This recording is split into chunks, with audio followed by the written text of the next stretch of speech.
Welcome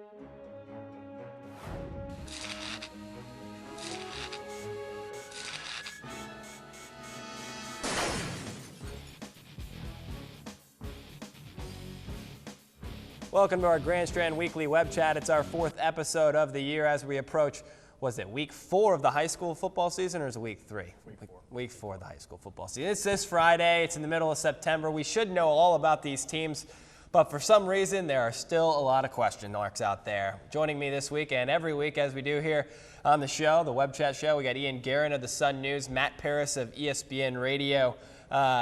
We're still in the thick of non-region play. I guess we're kind of winding down right now. Any thoughts before we dive into last week's matchups?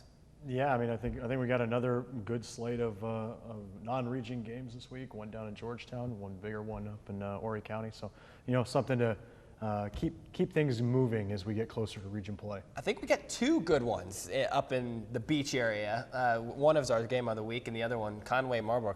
I'm excited for that game just to see if Conway can bounce back. Any thoughts on just anything? Your radio show coming along. It's something new. We're always getting the Sun News. We're always getting the Blitz. We got something new. It is a new show, and it's different than a lot of things. It's kind of a scoreboard thing, so it's very fast-paced, and it's a lot of fun to kind of hear the action as it unfolds on Friday nights. Fastest hour of radio probably in your life. All right, let's take a look at the results from last week, from week number, was it 3? I'm getting all my weeks confused. Week 3 results. The big one was from our Grand Strand Game of the Week, Myrtle Beach knocking off South Florence. Let's first stop and talk about this. Ian, I was surprised, obviously. I think I had the South Florence team winning 31-13, and insert foot in mouth now. Myrtle Beach came out and jumped out to a 17-0 lead and never really looked back. I guess the game was kind of in doubt in the third quarter. Yeah, it was in doubt until, O.T. Thomas, stripped a fumble and took it back 53 yards, and then from there on out, it was like they cruised. They didn't have any choice. I tried to warn you last week, That's what Myrtle Beach does, especially at home against the 4A opponents. They find a way to win. They find a way to win. You're exactly right about that. They blocked a punt so far to get a victory. They had a kick return for a touchdown to open the West Florence game. 2 defensive touchdowns against South Florence. It's not all the offense. It's really about this defense of the Seahawks. Yeah, the defense, like Ian said, that 53-yard run back kind of burst the bubble for South Florence, and it was all downhill after that. But, I mean, these guys are difficult to beat at home. I think they've only lost, one time at home for quite a few years. So very difficult to beat them in Doug Shaw, and they went in there and got it done versus South Florence. How much of this is the name on the front of the jersey that says Myrtle Beach rather than just the players? I know they have good players, but can some teams, especially from this area, be intimidated by the green and white? I think it's absolutely intimidated. They've got a stadium that's bigger than anybody else's. They've got the field turf that nobody else has. They get the champ is here playing at the beginning. They're used to coming out. It's loud. I mean, I think it can be a little overwhelming. I mean, think when you were 17 years old, if you walked into that, what would you do? I mean, and that's what Myrtle Beach does. They typically, the teams that they're overmatching, they score a couple quick touchdowns on them, and it's all she wrote. And then late in the game, if it's still close, they've got the crowd and they've got the environment to help boost them to a win. Yeah, and South Florence, they didn't play like South Florence the first 3 games, so they are 3-1, and they're going to have to wait another year to take on Myrtle Beach. Let's take a look at some of the other results. I know we only got to the first one there. Carvers Bay knocking off Andrews 21-3. What are they at? 2-1 now in the season? Their only loss, I believe, was to Johnsonville. Georgetown 14-8 winner over a team from the Charleston area. James Island. Socastee 35, Conway 21. Let's stop on this score right here. Your Braves. I know your alma mater. You're 4-0, 2 wins over 4A opponents. It's pretty impressive, Matt. It's huge. I mean, you look at last year, starting 1-4. It's a huge turnaround for these guys to be able to come out 4-0 versus some, like you said, some big 4A squads.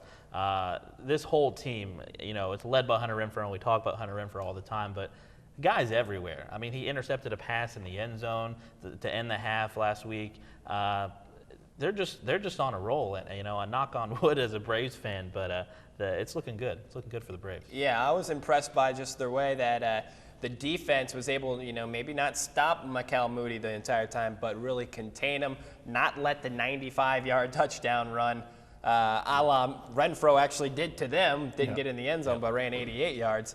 but he didn't let him, get the entire way. So that was interesting. Here's a point I wanted. Someone actually brought this up to me at a game or at a practice. I don't know. It was a fan, and they said, how much success for Sockasty can be attributed to David Bennett being the athletic director? I smirked just like you guys are smirking at home. But let's ask the question over here to Ian. Is there anything that can be tied to Mr. David Bennett as the athletic director? I don't believe that David Bennett is going into Sockasty practices and putting his own little tweaks on the triple option offense. I do, however, think that he's given a couple very fiery motivational speeches. The guy can fire people up, and that's kind of what he's always been known for. Other than that, this is just the progress of a team with a lot of experience and a lot of pretty good athletes. I mean, they almost skipped a step. You usually see teams losing big, then losing little, then, winning little, then winning big. Well, they've almost kind of skipped over that winning little step. Last year, they lost 4 games by 6 points or less. And they were losing those close games. This year, they've won the close games, but they've also won a couple by a couple touchdowns, and that's important for them. All right, now looking again at some of the other scores, I think we had one left on that. It was Ainer 52, Latta 29. Ainer's got to be leading the area in scoring. Is there anyone? They're leading the area in scoring. The Grand Strand. The Grand Strand area. They're also in first place in Region 8 Single A. They haven't lost any of those teams yet. They're actually a 2A region. Is it 6? And 2A Region 8. Region 8. They changed some of the Region 8s to 7s. Anyway, yes. Let's go to the next board of results. White Knoll all over Carolina Forest. This was a product of a 37-point second quarter given up by Carolina Forest, and you have Loris who's bounces back from that loss. They get a big win over Green Sea Floyd, 25-0. I guess we got to talk about Carolina Forest. 46-20. That's a very lopsided score. Yeah, honestly, and we talked on my show on Friday night. I kept seeing the scores as they were coming in, and White Knoll kept scoring, and Carolina Forest had the 0 on the board for quite some time, and I was perplexed. I didn't know what the deal was. These guys have weapons: Will Brunson, Hunter, Harold Atkinson. I wasn't sure where the defense was, though. They weren't putting points on the board up until the second half. Ryan Yurchek got in the end zone. Harold Atkinson got in the end zone. But on the defensive side of the ball, it was just honestly a mystery. And like I said, I don't know much about White Knoll. They're an upstate team, and we know how Grand Strand teams have fared this year against upstate teams. But not sure what the defense is for the Panthers. Yeah, it might be a fact that, Carolina Forest is a young team. They're starting, 6 sophomores, and when the mistake happens, that mistake turns into negativity, it snowballs, and it blows up. Can Drew Hummel get this team back on track, I guess? Well, they can't stop the run. Their only saving grace this week against Myrtle Beach is that Myrtle Beach doesn't run the football. Yeah. Everybody, their first 4 opponents have run all over them. But they're triple option teams, aren't they? Most of them?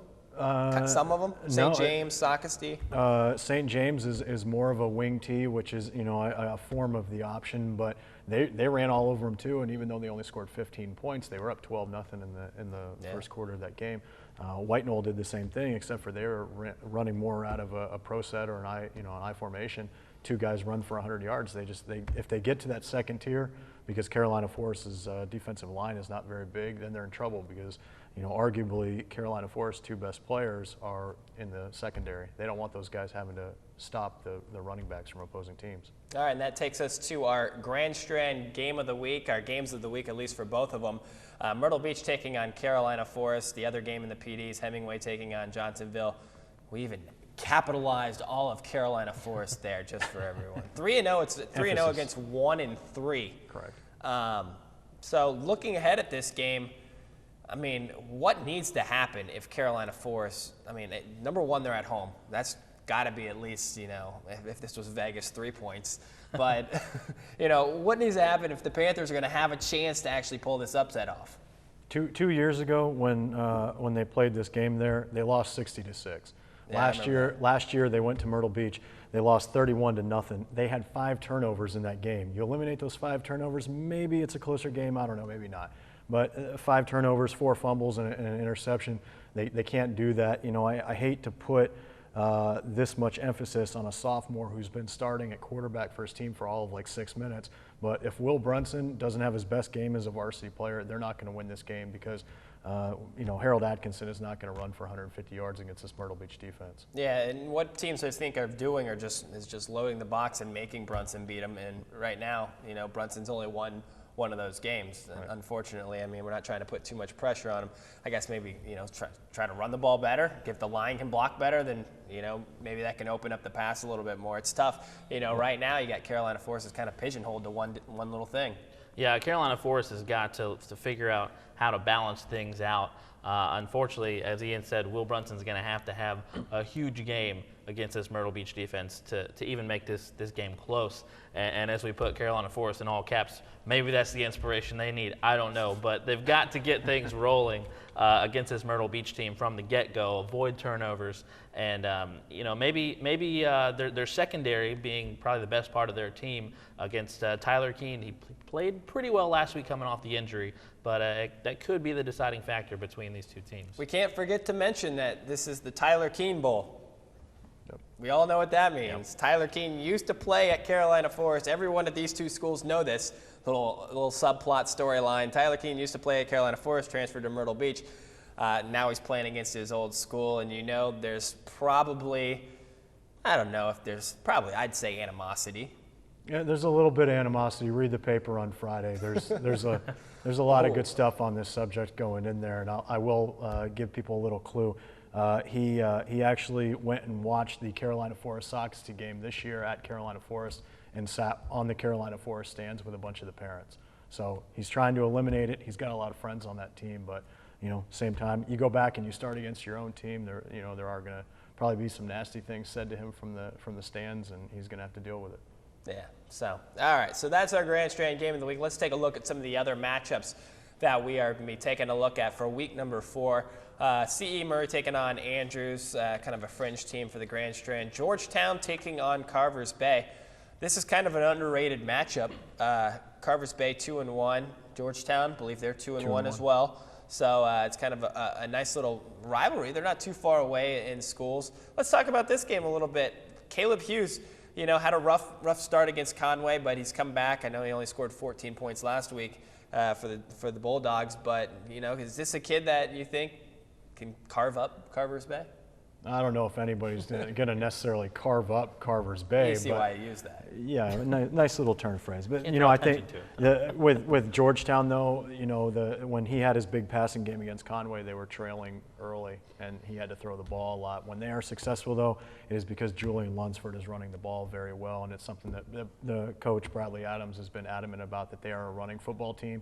They will throw when they have to and when opportunities are there, but they are a running football team. Marlboro County taking on Conway's another game. Conway just 1-3, just like Carolina Forest. And they're taking on a hungry Marlboro County Bulldog team who just got their first loss handed to them, not last week, but 2 weeks ago, and had to stir over that for 2 weeks. So Dean Boyd, he's going to have his team ready, and this could be, just an absolute slugfest. If any team needs a win right now, Matt, it's got to be Conway. It is Conway, and you're right, both these teams are hungry. My only concern is, Conway did have trouble last week with Sockasty, mainly on the offensive line. Moody was running for his life for a lot of that game. Marlboro County, as we discussed on Friday night, is probably more talented than Sockasty in a lot of ways. So we're going to have to see if they can keep Moody protected back there, so we can throw the ball effectively. They can get the run game going, get a little balance. But yeah, they're hungry. It's going to be an interesting matchup. What Marlboro County has that probably no other team, maybe Myrtle Beach has it, but it's the speed. The speed that Marlboro County is not a speed that you see at Sockasty. It's not a speed you definitely don't see over at Waccamaw, St. James, Georgetown. Right. That's the way. They have fast guys. Their quarterback, Xavier Adams, is a stud. They got some good running back. They're a very balanced team, and I think this could be one of Marlboro County's better teams in the recent past, or in the recent, days. All right, one of the other games I wanted to touch about was Sockasty, I believe, taking on Lakeview. This is an interesting matchup. Sockasty's coach, Tim Renfro, he actually went to school at Lakeview, but this is the first time that he's coming back to take on his alma mater. And he's going to want to beat them, obviously, to keep the perfect season alive. Could this be a trap game? Yeah, I think so. Lakeview's not bad. No, Lakeview's ranked number 9 in Class A. They're obviously a good team.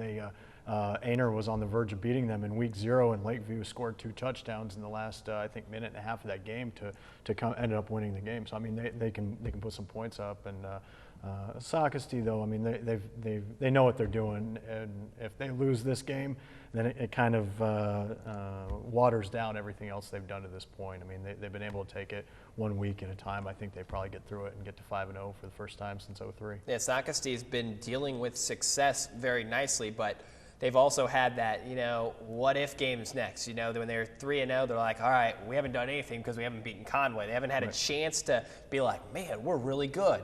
Now that they've beaten Conway, beaten Carolina Forest, they're 4-0.